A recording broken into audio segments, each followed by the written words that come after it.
بسم الله الرحمن الرحیم. السلام علیکم و رحمت الله و برکاته.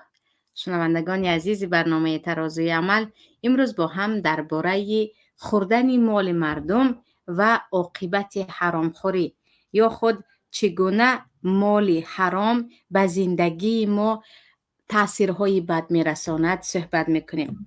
متاسفانه در یک زمان قرار داریم که مردم از کجا میخورند، چی خورده ایستاده‌اند برایشان مهم نیست. مهم این باشد که در نزد اکثریت مال زیاد جمع شده باشد و با نام ثروتمندی مشهور باشد و حتی در نزد مردم عوام هم اگر یک نفر را همچون ثروتمند یادآوری شد، از آن خیلی خوششان می آید، خیلی و گفت خودمان هوس میکنند، حسودی میشوند، نمیپرسند که به کدام راه آن انسان این مالها را به دست آورده ایستاده است. و علل خصوص در جامعه عادی که اکثریت با کار و بار و مردکاری و حلال خوردن پول پیدا میکنند، ولی یکی می شود که آن پولها را به جای صرف میکنند که صرف کردن به آنجا نیز گناه می باشد، مثل دادن رشوه و یا ربا و یا چیزهای دیگر که امروز در برنامه با هم صحبت میکنیم. پیامبر صلی الله علیه و سلم میگویند: لا یأتین علی الناس زمان لا یبالی المرء بما اخذ المال امن حلال ام من حرام. روزی میرسد که مردم هیچ پروایی ندارند که از کجا به دست مال آورده ایستادند، ثروت آنها از کجا به دستشان آمد، آیا از راه حلال و یا از راه حرام. مهم این است که صاحب مال باشند، مهم این است که آنها پولدار باشند، اما راه آن که از کجا آمده ایستاده است برایشان مهم نه. شاید همین روزها باشد که چه خیلی که گفتیم اکثریت در فکر جمع آوردن مال هستند، به هر راهی که هم باشد، خواه فریب کردن در تجارت، خواه فریب کردن یک مرد کار بیچاره به خاطر تیار نمودن حجت به او و یا فریب کردن یگان نفر دیگر، ولیکن مهم این است که در دست آنها مقدار از مبلغ وجود داشته باشد. اما اگر از نزدیک نگاه کنیم، خود خوردن مال مردم به کدام راه نباشد هم، اگر انسان حق ندارد و مال او را خورد، خود در دنیا هم عذابش را می‌بیند و تأثیر آن مال حرام در زندگیش هم همیشه اثر خود را می‌گذارد و در روز قیامت هم به آن مال‌های حرام خورده‌اش در نزد پروردگار جواب می‌دهد.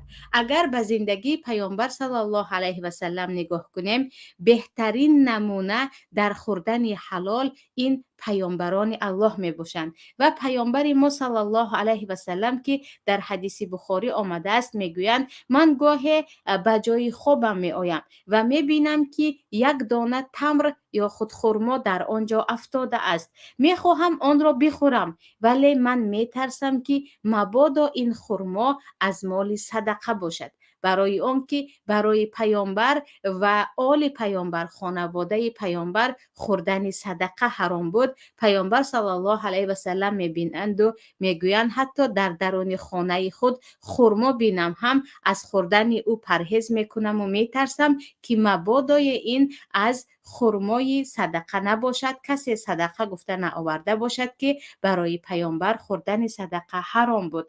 و این چونین در نه تنها خود، حتی فرزندان خود، نبیرگان خود را هم از خوردن مال شبهناک و آن چیزی که برایشان حرام است همیشه برحذر می داشتند. این حدیث دیگر آمده است در صحیح بخاری که باره حسن پسر علی نبیره ریحانه پیامبر رضی الله تعالی عنهم میگویند در راه با پیامبر بودند و حسن یک دانه خرما را به دهانشان میگیرند. پیامبر صلی الله علیه و سلم کخ کخ گویان آن خرما را از دهان حضرت حسن میگیرند و میپرتایند و میگویند اما شعرت ان لا ناکل صدقه، مگر تو نمیدانی که ما صدقه نمیخوریم، این خرما برای تو حرام است، نباید آن را میخوردی. اگرچه در ذات خود خرما میوه هست که فایده دارد و حلال است و خورده میشود، اما اگر خرما مال صدقه باشد و پیامبر و خانواده پیامبر حرام بود. و این چنین اگر خرما مال دزدی باشد یا از صاحبش نپرسیده گرفته باشیم یا اینکه غارت کرده از نفر گرفته باشد، اگرچه میوه حلال است اما وی برمیگردد و حرام می شود. و این چنین خودی حلال خوردن و از شبهه دور بودن در صحابگان پیامبر صلی الله علیه و سلم بود که کاش امروز اکثریت می دانستند که نانی که در بالای دسترخوان آنها هست، علل خصوص نفرانی که با پرتسنت و ریباخوری مشغول هستند و یا با فالبینی و جادوگری مشغول هستند و یا با حجت های قلبکی درست کردن و حجت فروشی و مردم فریب کردن و یا با پسردنیکی و میانه روی و با بالای یک خانه میلیون دیگرش را خودشان گرفتن مشغول هستند. وقتی به دسترخوان خود نگاه میکردند میگفتند که شاید این مال یتیمی هست، شاید این مال یک پیرزنی هست که فرزندش به خاطر آن پیرزن به کار برآمد اما من پول او را گرفتم. اینجا روایت دیگر است از زندگی حضرت ابوبکر صدیق که ابوبکر صدیق بار در خانه بودن و در نزدشان یکی از غلامهایشان یا گفتیم خادمانشان بود و از مال آن خادم بعضا میخوردن، ولی بار آن خادم میگوید همین خوراکی که الان خورده استاده اید پولش را من یک زمان به کاهنی یا خود جادوگری مشغول بودم، از همان بعدا توبه کردم، لیکن یک نفر گفت در زمانش تو مرا با کاهنی معالجه کرده بودی، الان من آن پول را به تو میدهم و من همان پول را گرفتم و با آن خوراک خریدم. این رو میشنوند و ابوبکر صدیق هر چیزی که خورده بودند استفراغ میکنند یا خود قی کرده میپرتویند، میگویند اگر پولی که در زمانش با جادوگری که مال حرام است به دست آورده باشی، من آن چیزی که با آن پول خریدی هرگز نمیخورم و این برای من حرام می باشد. و از طرف دیگر این پرهیزگاری در بزرگان بود و چرا آنقدر از مال حرام دست میکشیدند و عموما احادیث زیاد و آیت های قرآن کریم لا تاکلوا اموالکم بینکم بالباطل میگوید هرگز از روی ناحقی، از روی فریب، از روی آن که شما اصلا حق ندارید و پول کس را میگیرید، پول یگان نفر را نخورید. اول شده خوردن مال حرام این سبب می شود که انسان دعاهایش اجابت نشود و در این باره حدیث مشهور نفری هست که پیامبر صلی الله علیه و سلم میگویند رجل یطیل السفر اشعث اغبر یمد یدیه الی السماء یا رب یا رب و مطعمه حرام و مشربه حرام و ملبسه حرام و غذی بالحرام فانا یستجاب له. مردی که با لباسهای غبار آلود و مویهای ژولیده و غبار آلود است دستهایش را به آسمان میبرارد و یا رب گویان دعا میکند در حالی که خوراکش از حرام است، لباسش از حرام است، نوشابهش از حرام است و همیشه حرام خورده است، پول مردم را خورده است. فانا یستجاب له، از کجا دعای این گونه انسان ها اجابت می شود؟ و اینجا ببینید که پیامبر صلی الله علیه و سلم میگویند فکر نکنید که وقتی حرام میخورید شما دعا میکنید و اجابت میشود. برای همین بعضی از نفران میگویند در حق فرزندم خیلی دعا میکنم، فرزندم بی‌راحه است، یا بعضی ها میگویند من همیشه دعا کردم که الله به فرزندان من یا به خویش و تبار من انصاف دهد، ولیکن آنها هر سال بدتر میشوند و بهتر نمیشوند. نمیدونم این اجابت نشدن دعای من مشکلیش در کجا است. شاید نفرانی که دعایشان اجابت نمی شود مشکلی در خوردن دارند، مشکلی در زندگی اقتصادی دارند که از جای به آنها پول حرام می درآید و بخبر می مانند. و این چنین خودی حرام خوردن کدام راهی که هم نباشد و از آن در بعد از کمی از بردن این برنامه درباره مشهورترین راه‌های حرام خوردن در زمان حاضر صحبت میکنیم. یکی از سبب‌های دیگری حرام خوردن یا گفتیم عاقبت‌های دیگری حرام خوردن، این رفتن برکت می شود. برکت مال، برکت سعادت در زندگی، عموما برکت حیات که الله میگوید یمحق الله الربا و یربی الصدقات والله لا یحب کل کفار اثیم. الله برکت ربا را میبرد، نابود میکند هر کسی که ریبا میخورد، پرتسن میخورد، پرتسن میدهد و هیچ پرتسن دهنده و پرتسن خورنده تمام عمر خوشبخت و بای و ثروتمند نمیمونند. اینها برکتشان را خود الله گرفته است و این را در قرآن خبر میدهد. اگر در دستشان مال و ثروت باشد هم از طرف دیگر در زندگی یگان مشکلی جدی دارند که هرگز نمیتوانند آن را حل کنند. برعکس این که پروردگار برکت نفران حرامخور و مال آنها رو میبرد و هرچی جمع میکنند هم سیر نمیشوند. از طرف خیلی زیاد درآمد میکنند، از طرف دیگر خیلی زیاد برآمد میکنند. از طرف تاجر مشهور هستند، از طرف دیگر قرضدار خسران دیده هستند، برای اون که با حرام مشغول هستند و با پرتسن خوردن و یا اینکه رشوه دادن و رشوه گرفتن و یا به هر راههای دیگر پول مردم را میگیرند. اما برعکس این و یربی صدقات، پروردگار هر چیزی که نامش صدقه است، چه قرض حسنه باشد چه نیکی کردن به دیگران است، آن را پروردگار زیاد میکند. پس خودی حدیث دیگر هم هست که هر کسی که با ریبا مشغول هست یا با حرام خوردن و با حرام زندگی میکند، عاقبت زندگی او همش قله می شود، کم بغلی می شود و او روز می رسد که هرچی تمامی عمر جمع کرده باشد هم فقیرانه از دنیا می رود. برای آن که این وعده پروردگار است که یمحق الله الربا، برکت ریبا.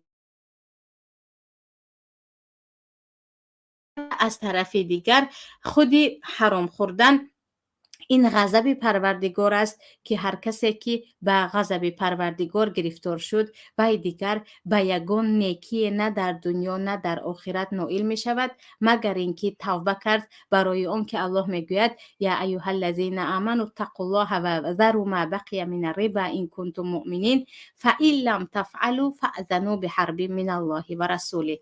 ای آنهایی که ایمان آورده اید، اکنون از الله بترسید، دیگر بس کنید ریبا خوردن و ریبا دادن، پرتسنت رو اگر بس نکردید شما به جنگ الله آماده شوید، یعنی به هلاکتان، به نابودیتان آماده شوید، برای آنکه کسی بالای پروردگار غالب آمده نمیتواند. و اینجا از همه چیزی دیگر هم هست که بعضی ها میگویند اگرچه پرتسنت خور است او به حج رفت، اگرچه او مال مردم را با راه فریب به دست می آورد او به حج رفت، یا اینکه وی مسجد پوشید، یا یگان نفر دیگری که تماما همیشه با فریب پول مردم را خواه از طریقه حجت سازی باشد، خواه از طریقه ریبا دادن و ریبا گرفتن یا قرضهای پرتسنتی باشد یا چیزهایی را آورده خیلی گران فروشد، میگویند فلانچی اگرچه مردم پولش میخورد لیکن مسجد ساخت و یا به حج رفت یا به فلان کمبغل کمک میکند، به یک یتیم کمک میکند.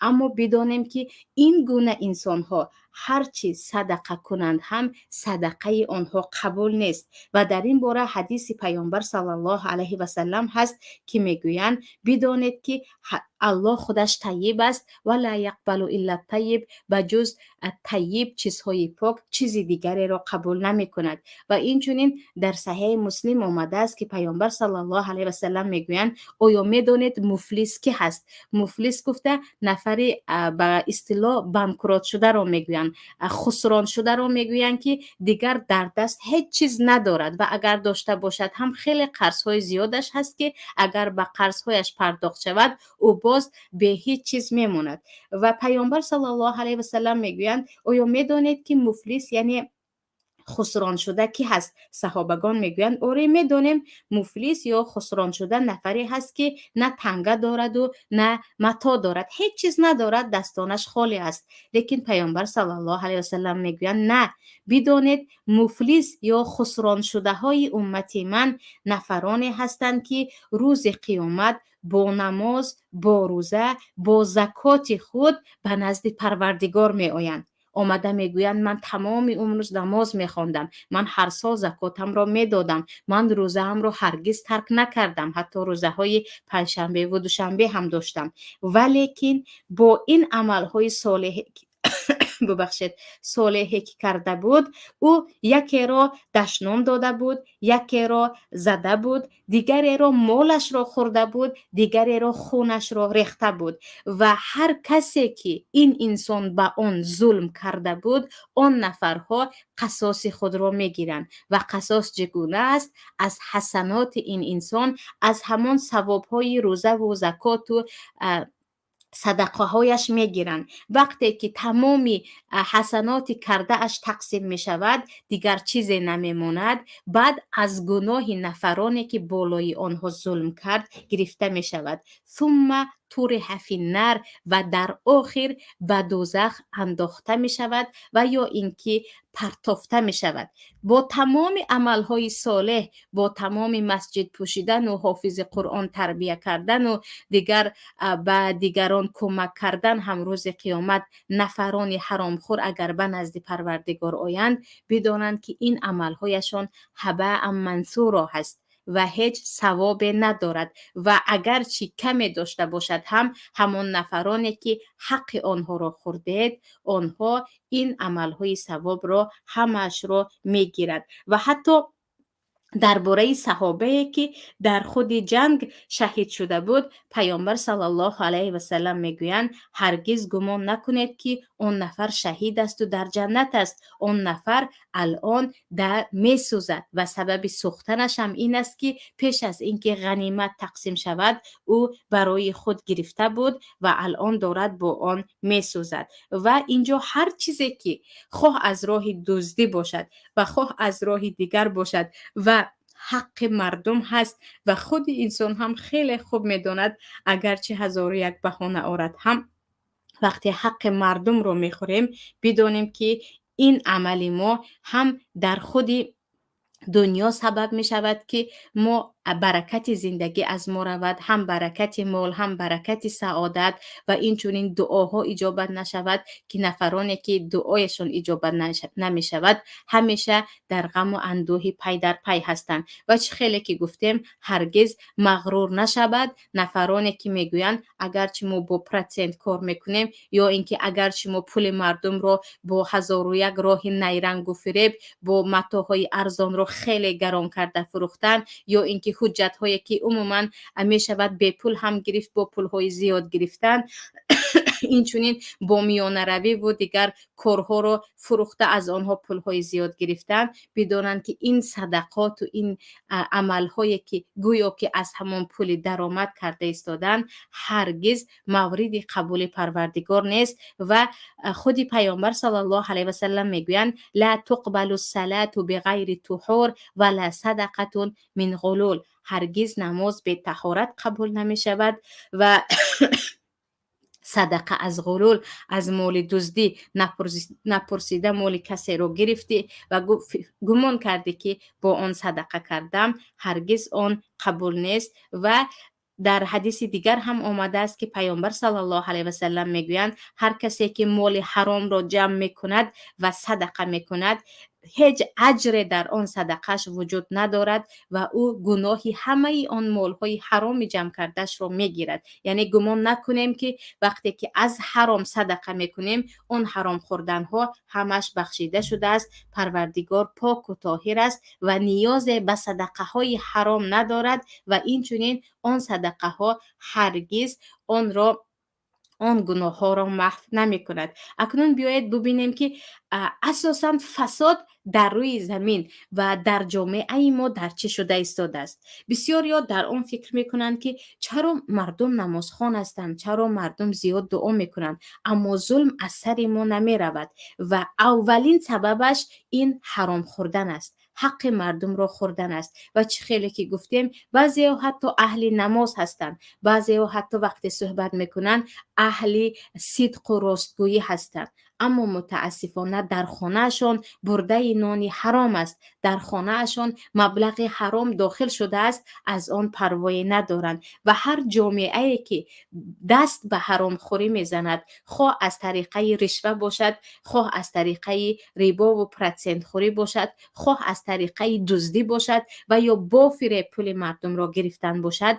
بلا بالای آنجا می آید و خیر و برکات از آن جامعه دور می شود. برای همین هم اگرچه بعضی کشورها درآمد درست ندارد، اما مردم که حلال می خورد، برکت را در آن جامعه دیده می شود. مردم کمبغل هستند اما همیشه با خرسندی و خوشنودی زندگی دارند و به اون چیزی که در دستشان هست قناعت میکنند و گویا که برکات همیشه در آن خانواده هست، برعکس مکانهایی که با حرام مشغول هستند و هرچی درآمد دارند در چشم آنها، در چهره آنها، در سخن آنها گرسنگی و ناشکری را دیده می شود. و البته که بجز این که حرام خوردن به خود رفتن برکت از زندگی و از یک جامعه شود، به قلب انسان هم خیلی تاثیر دارد. رفته رفته قلب های حرامخور به یک سنگ تبدیل می شود که حتی جایش هست که فرزند با پدرش به خاطر مال دنیا قهری است، برادر با برادرش به خاطر مال دنیا قهری است، پدر و مادر با فرزند خود به خاطر یک پارچه زمین و یا یک قسم از متاع دنیا سالها صحبت نمی کنند. دیگر قلب انسانی، قلب مادری و فرزندی هم به خاطر آنکه حرام در آنجا جاری هست، عموما احساس خود را، محبت خود را، تواصل خود را از دست داده است. و اینجا عزیزان بیایید مکانهایی که یا مصادر گفتیم جایهایی که حرامخوری اساسا از آنجا سرچشمه میگیرند و یا از آنجا مردم اساسا حرام میخورند، یا سرچشمه حرامخوری در جامعه در چی است، یکی با هم نظر کنیم. اول شده دربارهش پیشتر هم گفته بودیم، این همون ریبای لعنت شده، همون پرسنتی هست که چی بانک ها چی افراد مخصوص میدهند و میگیرند، در حالی که پیامبر صلی الله علیه و سلم میگویند در ریبا یک چند نفر لعنت شدند، از جمله گیرنده و دهنده و نویسنده. و مصدری یا گفتیم سرچشمه حرام خوردن اکثریت مردم در شرایط امروزه این ریبا هست. و ریبا هم به دو تقسیم می شود، یکی همون پرسنت مشهور که در بین مردم هست، پول رو میدهند و میگویند دیرتر کرده زیاد کرده بیار، که این در لامبردها هم هست، در بانک ها هم هست، در نفران مشهور قرض دهنده پرسنت خور هم هست. و این چونین دیده می شود که بعضی عائله های عادی هم میگویند من پولم را به بانک میمونم و هر ماه کم کم از اون نفقه میگیرم. اون نفقه نیست، اون همون حرام خوری است. یعنی بانک پول ما رو میگیرد و به یگان نفر قرض پرسندار میدهد، سپس فایدهش را خودش هم میگیرد و به صاحب پول هم میدهد. و عادی ترین عائله ها گمان میکنند که این یک درآمد حلال است،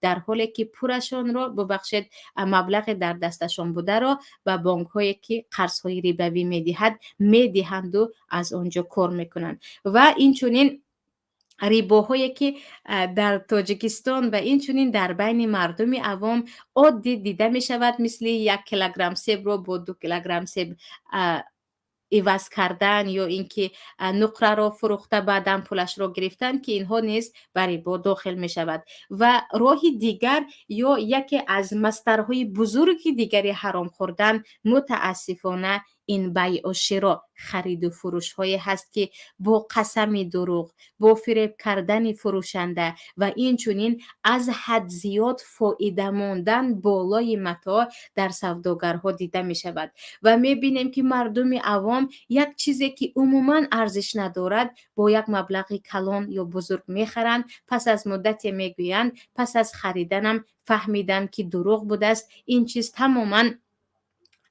ارزان بوده است و به من فریب کرده فروختن. و برای اینکه تمام نمود فریب در خرید و فروش را پیامبر صلی الله علیه و سلم از بین مردم گیرند، پیامبر صلی الله علیه و سلم در حدیث خود میگویند هرگز نفران شهرنشین، آنهایی که از بادیه می آیند، در کوچه ها دیده چیزهای آنها را نخرند، بمانید که سوداگرها به داخل خود بازار بیایند و به نرخی که میخواهند فروشند. و چه خیلی که در جایهای ما هم اگر یگان باری ارزان یا کالای ارزان آید، تاجران همشان یک تو میشوند و دوی در رفته میخرند، مردم عوام از آن بیخبر هستند و با هم گپ یک تو میکنند، اتفاق میکنند و یک مبلغ کلان را بالای آن زم میکنند. در اینجا اولا کسی که خسارت میبیند مردم عادی هست، دوما همون نفر بیچاره‌ای که از نرخ بازار بیخبر بود و بار را آورد، اما در راه از او گرفتن.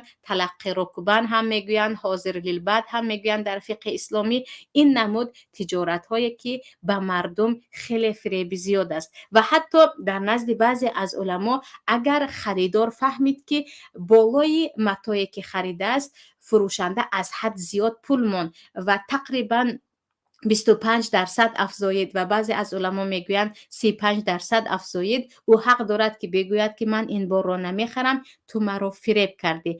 و اینجا مشکلی اساسی در ببخشید حرام خوردن بعضی از سوداگرها در این است که همه با هم زبان یک میکنند و میگویند همه امان با همین نرخ میمونیم، در حالی که از آن اگر کمتر مانند و حد انصاف را نگه دارند، هم برکت تجارت آنها می شود و هم محصولات آنها زودتر به فروش می رود و هم خودشان هم به مردم فایده می رسد. ولیکن یک نرخ را می مانند که از آنچه که عدل و انصاف است بالاتر است، مثل اینکه یک چیزی رو برابری خودش پول می مانند یا 50%ش بالایش مبلغ می گذارند که فروشنده بعد از خریدن و فهمیدن تماما به این چیز راضی نمی شود. و این رو خیلی که گفتیم یک راهی حرام خوردن مردم تجارت شده است که کالاهایی که ارزنده نیست و عموما یگان عیب جدی دارد با قسمهای دروغ خوردن و این چونین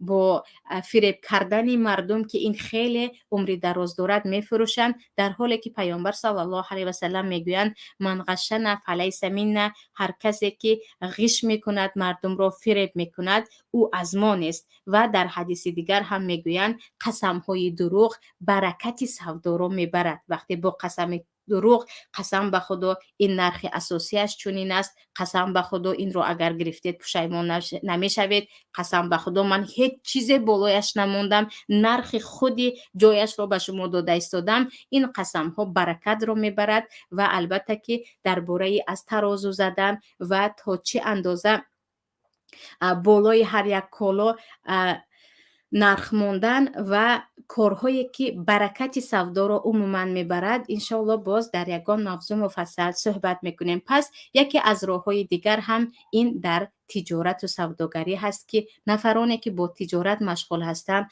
البته که پیامبر صلی الله علیه و سلم میگویند تاجر الصادق الامین مع النبیین و الشهداء، آنه که تاجری که صادق امین است، هم راست میگوید، هم امانت دار است، همراه پیامبران و شهیدان است. اما تاجری راستگو و امانت دار که عیب کالای میفروخته اش را گوید و به قدر انصاف بالای آن فایده گذارد و فروشد خیلی کم است. البته فایده موندن بالای کالا حلال است و این حقش است برای اون که او تجارت میکند، اما از حد زیاد که دیگر فروشنده خودش به اندازه ماند که بالای خریدار ظلم شود و خودش هم خوبتر میداند که 100% یعنی یک برابر خودش مانده ایستاده است یا 2 برابر خودش مانده ایستاده است، این ظلم است و خوردن مال مردم است. و البته از مصدرها یا گفتیم سرچشمه های دیگر بزرگترین شاید در جامعه ما این رشوه می باشد و رشوه همون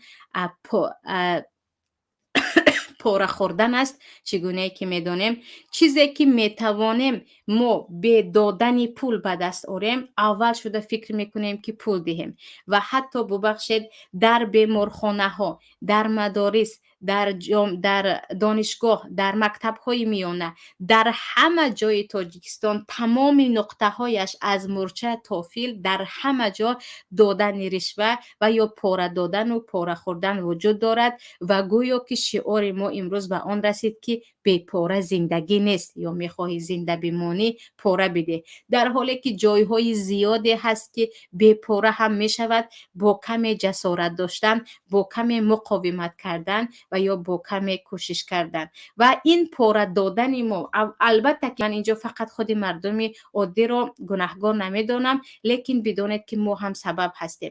پاره دادن مردم خودش سبب شد که آنهایی که در کرسی نشستن اولین کاری که میخواهند این پاره گرفتن است. در همه چیزی که صبر میکنیم و بعد از 10 روز به دستمون میآید و ما عجله نداریم، میگیم نه من حاضر میگیرم و پارهش رو هم میدهم، رشوهش رو هم میدهم، در حالی که در شریعت لعنت شده هست نفرانی که پاره میدهد و پاره میگیرد و حرام است دادن پاره. و پیامبر صلی الله علیه و سلم الراشی و المرتشی، هم پاره دهنده و هم پاره گیرنده را لعنت کردند، یگانه در حالتی که اگر پاره ندادید خطر جدی به جسم انسان است، یا میکشند یا زندان میکنند یا حجت نمیدهند و به یک کنج تاریک شما رو حبس میکنند. در این وقت فقط در حالت ضرورات و در شریعت فمن یضطر غیر باغ ولا عاد فلا اثم علیه، هر کسی که مجبور شد حتی خوردنی گوشت خوک و می و این چیزها حلال است، فقط در همین حالت به خاطر نجات دادن جان خود و یا ظلم را برطرف کردن و یا اینکه حقی که در دستتون هست گرفتن جایز. در غیر این چیزی که می شود که بی پاره حل شود اون رو گرفتن و کاری که می توانیم کمی صبر کنیم، کمی کوشش کنیم، کمی حرکت کنیم، پاره نداده به دست می آوریم. اما پاره دادن این گناهی کبیره است و چگونه که گفته ایستادم متاسفانه ما مردم خودمون عادت کنانیدیم، هم هر نفری در کرسی نشسته رو با تملق و با پاره دادن و حتی استادهای دانشگاه ها رو، حتی قضات، یعنی حتی نفرانی که دیگر سودیه هستند، با پاره یک بیگناه را مدت 60 سال و 20 سال و 30 سال که به آنها آسان است زندانی میکنند و یک نفری متهم قاتل تجاوزگر که باید کشته شود حتی او را میگیرند و آزاد میکنند، آن هم به خاطر پاره. و وقتی که پاره دادن در بین مردم منتشر شد، بدانید که دیگر هیچ امیدی از آن جامعه نیست، در آنجا هیچ پیشروی نمیشود. دانشگاهی که خود دانشجویان با پاره بها میگیرند، آنها هرگز به دست کتاب نمیگیرند. چرا جوانی 18 ساله به دست کتاب گیرد در حالی که میتواند با 20 سومون از پدرش گرفته بهایش را گیرد؟ و مدرس و معلمی که آنها پاره میگیرند هرگز از پی با خوبی کار خود را انجام دادن نیستند، برای آنکه نیاز به معاش حکومت ندارند. آنها معاششان را با همان بهاهای فروخته شده خود میگیرند. در خود بیمارستان هم و عجیبش این است که این پلیدی رشوه دادن و رشوه گرفتن که راهی اساسی حرام خوردن مردم است، در تاجیکستان و ازبکستان و قزاقستان و اساسا کشورهای آسیای میانه پساشوروی دیده می شود. در روسیه هم میدونن و حتی بعضی از برادر و خواهران میگن در اوکراین آنقدر نبود همین چیز، وقتی تاجیک ها اومدن دیگر شروع کردن. یعنی در حالی که بیمارستان میتواند فرزند شما رو معالجه کنند از طرف حکومت، نه برای اون که رویمون چهرهمون گرم شود میرویم به طبیب کمی پول میدهیم، در حالی که اگر رشوه ندادیم پس از 2 هفته حجتمون به دستمون میآید فقط با کمی درشتی و روی تروش اون کسی که موظف است یا در کرسی هست، نه برای اون که به ما با چهره خنده نگاه کند و او کمی پول میدهیم. و چه خیلی که گفته ایستادم از مردم عوام هم هست و کاش به این چیز یک قانونی میشد که هر کسی که رشوه میگیرد و رشوه میدهد جزا گیرد و جزا داده شود، اما این چیز نیست. ولیکن باید ما خودمون شروع کنیم از خود زندگیمون و پدر و مادرانی که به خاطر معلمه معامله اش خوب شدن دسته گل به معلمه میفرستند، هدیه به معلمه میفرستند، 8 مارت میگویند، چیزی دیگر میگویند و یک لباسه که چیزی دیگری به معلمه میفرستند. بدونید که این آغازی رشوه دادن شما است، این آغازی به پاره عادت کنانیدن معلمه و کودک است که از حاضر برای مناسبتش نقض شدن، با خود معلمه و همکارها دیگر ما پاره دادن رو شروع میکنیم. هدیه جای خودش است. آره، تحد و تحب و هدیه بدهید، همدیگرتان دوست می‌دارین، محبت زیاد میشود، اما هدیه غرض ندارد. هدیه به خاطر این نیست که روی من به او گرم شود و کار مرا آسان کند و با فرزندم مناسبتش دیگر شود و این چیزها. هدیه فقط به یک خویشتان، به یک همسایه‌تان، به یک مسلمان نفره به خاطر آنکه به اسلام دلش گرم شود یا با شما رابطه اتون خوب شود میدهید، نه برای اینکه کار مرا انجام دهد و من این پول را داده ایستادم تا اینکه به آسانی کاری که کمی با دشواری حل می شود انجام شود. و چه خیلی که گفتیم این یک وبای هست که در جامعه هست و شاید در اکثریت خانواده ها هست.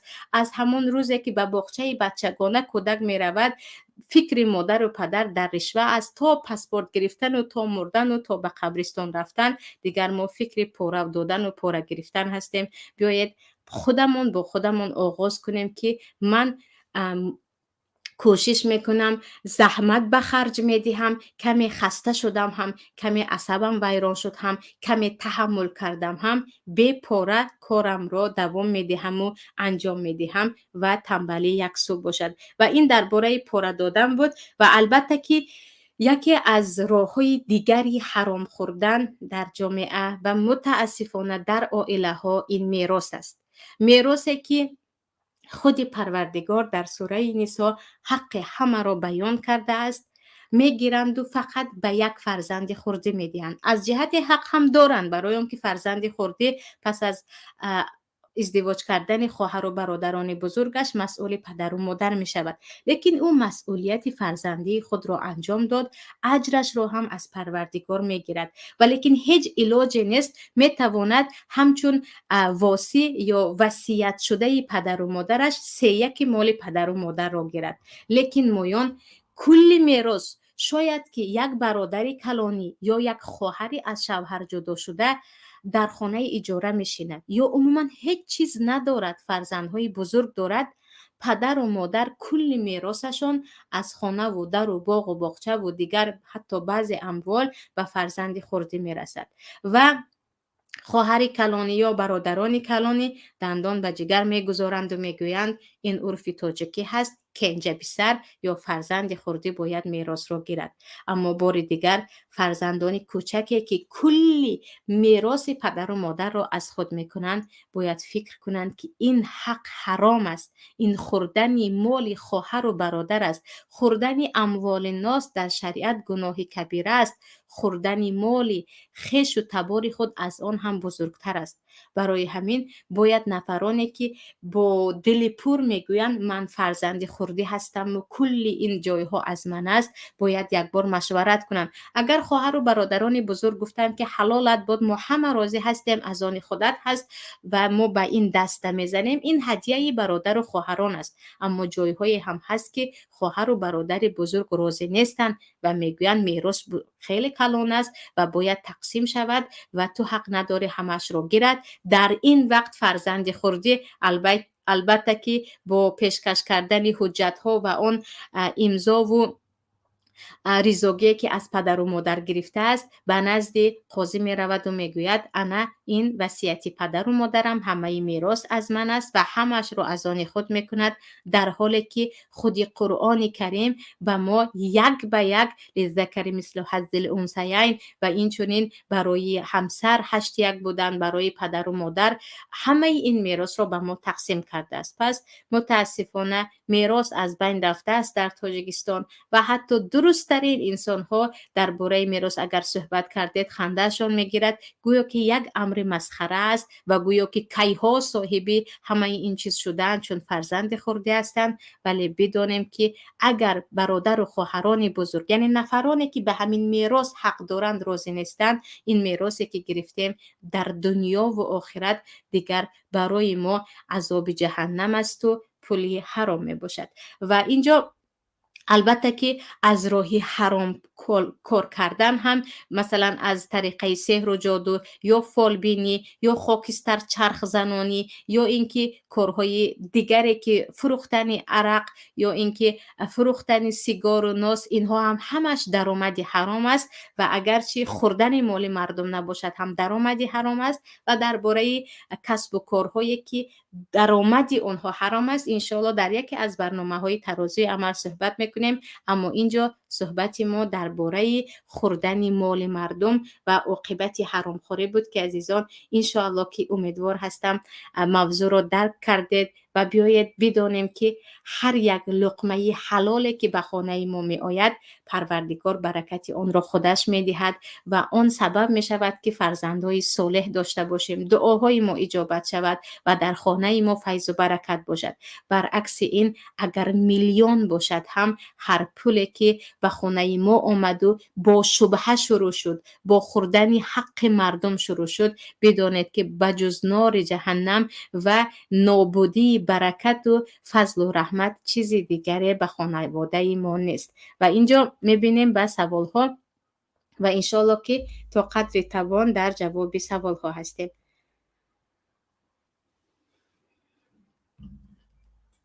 سوال یکم درباره دلال های بازار که مال فروشنده را لاف زده فروخته می دهند چی می گوید؟ اولا کسب دلالی در شریعت حلال است. سمسره یا سمسار هم می گویند. در زمان پیامبر هم بود که یک نفر خریدار و فروشنده را با هم گویم شناس می کرد، با هم می رسانید، سپس به عوض این یا از هر دو یا فقط از فروشنده یک مقداری کمی پول می گرفت و این دلالی را پیامبر صلی الله علیه و سلم حرام نکردند. اما دلال اگر مالی که عیب دارد لاف زده، گپ دروغ زده، قسم خورده فروخت، در اینجا این گناه است و حتی میگوییم قسم دروغ است و گناهی کبیره است. خریدار میتواند که به خاطر این خودی چیزی خریده اش را به فروشنده برگرداند و پولهایش را باز پس گیرد. لیکن عادتا برای خریدار و فروشنده را به هم رسانیدن و بر عوض این یک پول کم گرفتن، مثلا 5%، 1% یا در خرید خانه های بزرگ یا اشیاءهای قیمت بها 10% و به این فروشنده راضی باشد یا خریدار راضی باشد، هیچ باکی ندارد. مشکلی در آنجا چیزی که به آن صفت لایق نیست، با قسم دروغ، لاف زدن و تعریف کردن دروغ فروختن است که این گناهی کبیره است و همان لحظه و حتی پس از به خانه کالا را بردن، خریدار میتواند این کاری انجام شده یا خرید کرده اش را تماما به قفایش گرداند و گوید پولهایم را باز پس میگیرم. سوال دیگر، من یک یتیم، بعد پدر و مادرم اوریه شده ففتیدن، مرا عمه‌ام شیر دادند و کلان کردند، اما عمکیم خانه ما را صاحب شده است. حالا من کلان شده خواستم خانه پدرم را صاحب شوم. عمکم میگوید که به امید خانه نشو نمیدهم. آیا همین کارش از روی شریعت است؟ مرا این عمکیم نه عمه‌ام کلان کردند. و سوال کننده عزیز، یکی از راه های حرام خوردن دیگر البته این خوردن مال یتیم است و اینجا شما میگوید من یتیم بودم و عمه‌ام بزرگ کرد و این نفری که مال شما را خورده ایستاده است، به هر راه باید خانه را از آن خود کنید و به هر راه هم باشد با خویش و تبار خود مصلحت کرده با نفرانی که سخن آنها را این عمکتان گوش میکند مراجعت کرده بگوید که بگذار به این نفر فهماند که حق ندارد که خانه شما را گیرد و الله میگوید و آتوا الیتام اموالهم ولا تتبدلوا الخبیث بالطیب ولا تاکلوا اموالهم الی اموالکم انه کان حوبا کبیرا. وقتی یتیم ها بزرگ شدن، مال های آنها را که در دست شما امانت بود بدهید و هرگز پلیدی ها را با پاکی آمیخته نکنید و این یتیم مالش گرفته این از آن من از آن خودم بود نگوید و پول خود را از پول او جدا کنید. این پول یتیم است، از من فرق ندارد، جیانی من است، چون این گپ وجود ندارد. این خیلی گناهی بزرگ است. یعنی خوردن مال یتیم از گناههای کبیره می باشد که حتما باید نه در اینجا صبر کردن رو هرگز ترجیح نمیگویم یا وصیت نمیکنم. به هر راه هم که باشد، از طریقه سود باشد هم، در وقتی طلب کردن حق خود به سود هم مراجعت کردن جایز است و از طریقه خویش و تبار باید همگی اگر در دست حجت دارید و 100% میدونید که خانه پدر شما هست و حق شما است، به هر راه هم باشد دست نکشیده در در خود این مسئله گرفتن حق خود کوشش کنید و انشاءالله که اگر یک چند نفر نصیحت کرد شاید شرم کند، شاید کمی به خود آید و دیگر گوید خانه‌ات را گیر، اما هرگز از حق خود دست نکشید و خود این مبارزه را دوام دهید. اما خود این انسان، یعنی نفری که حق یتیم را میخورد، به گناه کبیره داخل شده است و در دنیا هم و در روز قیامت هم جزایش را میبیند که درباره سزای آنها یا عاقبت‌های آنها کمی گفته گذاشتیم. سوال دیگر: اگر پیشکی در وقت ارزانیش خریده مانی و بعد قیمت شدن فروشی اجازت هست یا نه؟ البته که یکی از راه‌های تجارتی دیگر کالا رو می‌خرید، چی میوه‌جات باشد، سبزوات باشد یا هر چیز هم که باشد، سپس آن را گرانتر کرده می‌فروشید و بالای کالا کمی نرخ ماندن و گران فروشیدن، این خود مقصد بیع است، مقصد تجارت است که و احل الله البیع میگوید پروردگار، ما برای شما تجارت را حلال کردیم.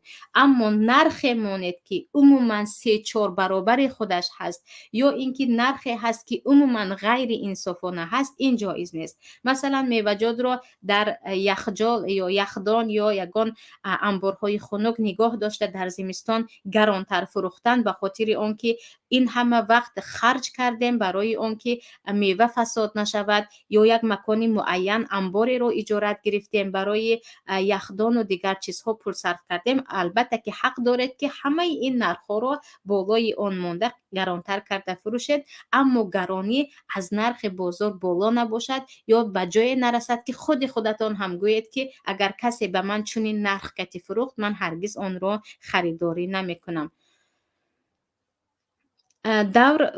درباره مونوپولیا کردن مال فروشی نظر شما چی است؟ مثلا یک نفر وارد شدن ارد به بازار را به غیر خودش به دیگران منع می کند و بگوید به غیر من در بازار دیگر کس ارد را نمی فروشد. البته مونوپولیا را احتکار می گویند در شریعت و حدیثی هم هست که المحتکر ملعون، نفران مونوپولیاگر ملعون هستند، لعنت شده هستند و عیناً همین خیل است. یا تمام کالا را با یک نمودش میخرد که هیچ کس پیدا کرده نمیتواند، گران کرده میفروشد، یا اینکه میگوید در همین ساحه فقط من فروشندگی میکنم، چقدر نرخ مانده من میمونم، کسی به این دست نزند و خود احتکار یکی از درآمدهای حرام در شریعت است که باید قانون و دولت اساساً به نفران محتکر یا خود مونوپولیست باید یک جرم، یک جزای معین کند.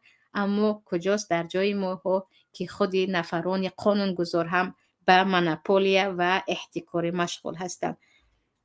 سوال دیگر: بعضی مال‌های فروشی هستند که اگر 1 سامانی بخری میتوانی آن را 50 سامانی بفروشی. آیا اجازت است که بالای نرخ 50 برابر نرخ مانی اگر این برداشت بازار باشد؟ پیش از همه بدانید که کار شما نباید به برابر برداشت بازار باشد و وقتی که نفری به شما یک چیزی 1 سامانه را به 50 سامان فروخت هرگز خودتان راضی نمیشوید و حتی بعضی از علما میگویند خود بالای کالا نرخ ماندن هم البته بعد از اینکه تمامی رسخودها رو یا صرف شده ها رو حساب کردن نباید از 25% نرخ بالا شود. مثلا شما چیزی رو به 10 سامان خریدید، بعد از اینکه کاملا رسخودهای کرده تان رو گذاشتید 2.5 سامان دیگر بالای آن مانید، از آن زیاد ماندن جایز نیست، این حق مردم خوردن است. اگرچه نرخ بازار و برداشت بازار باشد هم این ظلم بر علا، این غبن فاحش هم میگویند، غش هم میگویند، فریب کردن مردم، پول مردم را ناحق خوردن میباشد. اگر گفتیم 3 سامان میمونم، این هم حتی در نزد بعضی علما ببخشید جایز نیست، لیکن 1 سامان که پول کم است باکی ندارد. اکنون تصور کنید که یک خانه که 50,000 سامان است اگر 50 برابر مونه چقدر میشود؟ یعنی در مسئله خوردن حلال و حرام پیامبر صلی الله علیه و سلم حتی در یک دانه خرما خودشان را نگاه می‌داشتند برای همین 1 سومون هم 50 سومون هم 1 درهم هم حرامش حرام، فریبش فریب می باشد. سوال دیگر: من یک شوهر الکش داشتم، از او جدا شدم، طلاق نگفته است. فرزندانم یاد میکنند، میگویند آتم دیدن میخواهم. آتش را زنگ میزنم، میگوید عرق در پول تی میرم، کودکا را میبینم، مجبورم به خاطر بچه هم به عرق پول دهم تا آمده بچه هاش رو بیند. همین حرام است؟ البته که حرام است. 100% کارتان حرام است. برای آنکه به یک نفر که وی باید فرضش را انجام دهد، شما اون هم رشوه برای حرام خوردنش کمک کرده ایستاده. در این وقت نباید محبت مادری عقل شما رو پوشاند. حتما به فرزندانتان گوید که اگر پدرتان به نزد ما آمد به چنین کار دست میزند، صبر کنید، می آید. و نباید که به این اتفاق نامه که بر حرام برپا است، در تعاون علی الاثم و العدوان میگوییم کمک کردن در گناه و در دشمنی نباید شریک باشد. این کار 100% خطا است. سوال دیگر: یک ملا گفت که مال را از یک بازار خریده در همانجا قیمت کرده فروشی حرام است، باید یک بار مال از بازار برآورده بعدا درآورده شود. این طغری هست یا نه؟ این درباره در این باره یک روایت هست که از پایان بازار بعضی کالاها را می خریدند و گرانتر کرده در بالا می فروختند. برای همین در خود همان جای را بعضی از علما میگویند جایز نیست، اما بعضی از علمای دیگر میگویند وقتی که بالای خودی کالا شما مبلغ ماندید که نرخ بازار عادی هست و یک نفر برای اون که کارش شتاب بود یا نمیخواست زیاد در بازار استاد فروخت و رفت، باکی ندارد که در همان بازار خرید و به نرخ عادی بازار فروشید. در اینجا باکی ندارد، یعنی در داخل همین بازار. که در این باره روایت دیگر است که صحابی در خود همان بازار می روند و یک گوسفند رو می خرند و سپس کمی گرانتر کرده می فروشند و پیامبر صلی الله علیه و سلم این رو اقرار می کنند. پراتسینچیک ها حج می روند و حاجی بابا و حاجی مومو می شوند. البته که خاک به سرشان که نه حجشان قبول است و نه صدقاتشان قبول است و پراتسینتی که گرفتن خود را با آن پراتسینت به هلاک رسانیدند که این آیت قرآن کریم است. فاذنوا بحرب من الله و رسوله. دیگر حدیث دیگر سوال دیگر: اپا جان آوازتان خسته نباشد. من یک خواهر اسلامی 2 برادر دارم. یگان تا اش به پدر و مادرم نگاه و بین نمی کند. مجبورم خودم نگاه و بین کنم. فرزندانم با نوبت همراهی کنم. بالای این طعنه و ملامت شوهرم. من در خانه اجاره میشینم. پدر و مادرم 2-3 حوله دارند که برادر خردیم همه را از خود کرده است. خودش در روسیه زندگی میکند، خانهش را به دیگران اجاره داده است و ما اقلا خانه را اجاره نمیدهد. البته که اینجا برادری که هم به پدر و مادر نگاه نمیکند، هم کل میراث را از آن خود کرده است، این خودش میراثخوری گناهی کبیره است. اما اینجا رو باید از طریقه سودی حل کنید. اگر قاضی اسلامی بود، حکومت از روی شریعت در معامله ها داد و گرفت حکومت میکرد، حق شما بود که حداقل یک قسم آن حوله را از آن خودتان کنید. اما که ما فقط به کاغذ و قلم گفتیم و دموکراسی گفتیم و حق مردم را زیر پا کردیم، این چیزها را کردنش مشکل است. به هر حال باز کوشش کنید و پدر و مادرتان اگر زنده باشند، شاید یگان زبان خطی از آنها گرفته، یگان طلبی از آنها گرفته، توانید که میراث خود را که حق حلال شما هست از آنها بگیرید. و اینجا میراث را گفتیم اگر مثلا به 5 تقسیم کرده شود، 2 قسمش را یک برادرتان، 2 قسمش را یک برادر دیگر، 1 قسمش را شما میگیرید. برای آنکه در شریعت زن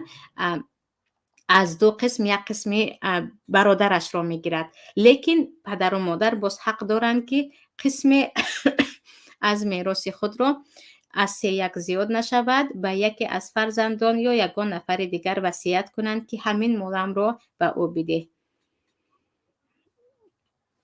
بیزنس پیرامید را چند کس حرام گفت، این طغری است؟ یکی از بیزنس های حرام در شرایط حاضره و یکی از فریب های دیگر این همین پیرامید هست که پول ها میرود به یک نفر بالا همش و یک قسمی کوچکش را دیگران میگیرند که در این باره یک برنامه مخصوص باید داشت، برای اینکه یک چند نمود پیرامید الان وجود دارد و عجیبش این است که خصوصا در قزاقستان که خیلی مردم با اون معذرت خواهی که به خواهر و برادران قزاقستان میکنم، به با راهی حرام پول گرفتن رو عادت کرده هستند. خیلی همین بیزنس در آنجا هم الان دارد به پیش می رود و عموما جایز نیست و یک تا دو تا در آخر بینید خودش هم پیرامید است که به قله بلندترینش به یک نفر همه پول ها رفته می رسد.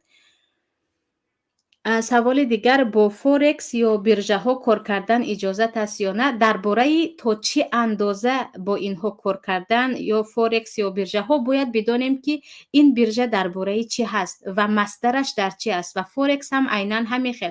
بعضیا میگویند من به فورکس پول دادم، وقتی پرسیده می شود که اون شرکت فورکس یا همون جهت با چی مشغول است، میگوید نمیدانم، یک وکالتنامه دادم و بس. اگر آنها مصدرشان حلال باشد مثل خانه ساختن و فروختن و آن هم با شرط و شروط حلال اسلامی که در وقتی مثلا به مضاربه مانند بودن، در وقتی مبادای شرکت خسارت دیدن شما هم خسارت میبینید، اگر فایده بیند فایده میبینید، باکی ندارد یک شرکت سهم گذاری بر این است. اما اینکه خواهد نخواهد هر ماه به شما فایده میدهد و در آخر پولتان را میدهد و پول را به کجا صرف کرده استاد است شما خبر ندارید، البته که پر از شک و شبهه می باشد.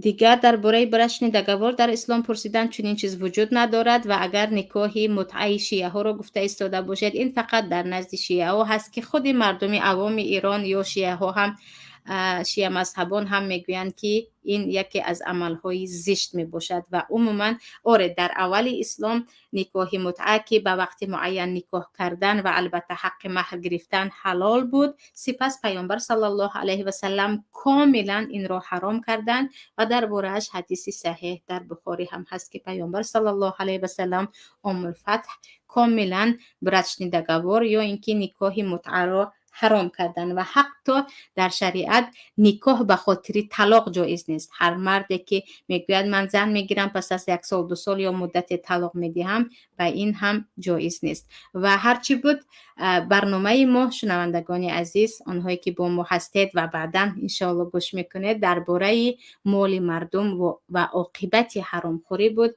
که درباره یک چند نمودهای حرامخوری با هم صحبت کردیم. نمودهای زیاد دیگرش هم هست که متاسفانه باید وسیع‌تر درباره‌اش صحبت کنیم، از جمله خوردن مال فرزندان. یعنی پدر و مادرهای هم هستند که مالی که به فرزند آنها داده شده است و آن حق حلال فرزند خود است میگیرند و به خود صرف میکنند، یا برعکس فرزندانی هم هستند که میدانند که این معاش پدر و مادر است، باید به پدر و مادر خرید کرده شود، باید به پدر و مادر داده شود، میگیرند و از آن خود میکنند. و گاهی هم هست که مردکاری بیچاره به همسرش پول میفرستد، میگوید به این پول بگیر به مادرم خرید کن، به پدر پیرم خرید کن، به فرزندانم خرید کن. عروس میگیرد و تلواری یا یک کرته مود آخر برای دیگر توی و چیزی دیگر میخرد که اینها هم همش حرامخوری میباشد. و اگرچه ما بعضیش رو میگیم هیچ گپ ندارد، پول شوهرم است، هیچ گپ ندارد، پول مادرم است، پول بچم هست. عزیزان، پول هر کس باشد هم باید بدونیم که شبهه دارد، شاید حق کسی رو خورده ایستادیم. و این چنین کارهای زیادی دیگری هم هست که اگرچه میگویم معاش دارد کار کرده ایستادم، اما اساسی کار هم حرام است و اون مبلغش هم حرام است که در این باره به اذن الله در یکی از برنامه ها صحبت میکنیم. تا اینجا بود برنامه امروزه ما، با امید آن که همیشه حلال خوریم، برکت در زندگی ما باشد، در اموال ما باشد، در فرزندان ما باشد و هیچ لقمه حرام به حلق ما و فرزندان ما، اهل عائله ما وارد نشود و با آن که به پروردگار دعا کنیم که همیشه به ما حلال خوردن و با حلال زندگی کردن را نصیب کند. شمایان عزیزان را به پروردگار یگانه می سپارم. در امان الله باشید. السلام علیکم و رحمت الله و برکاته.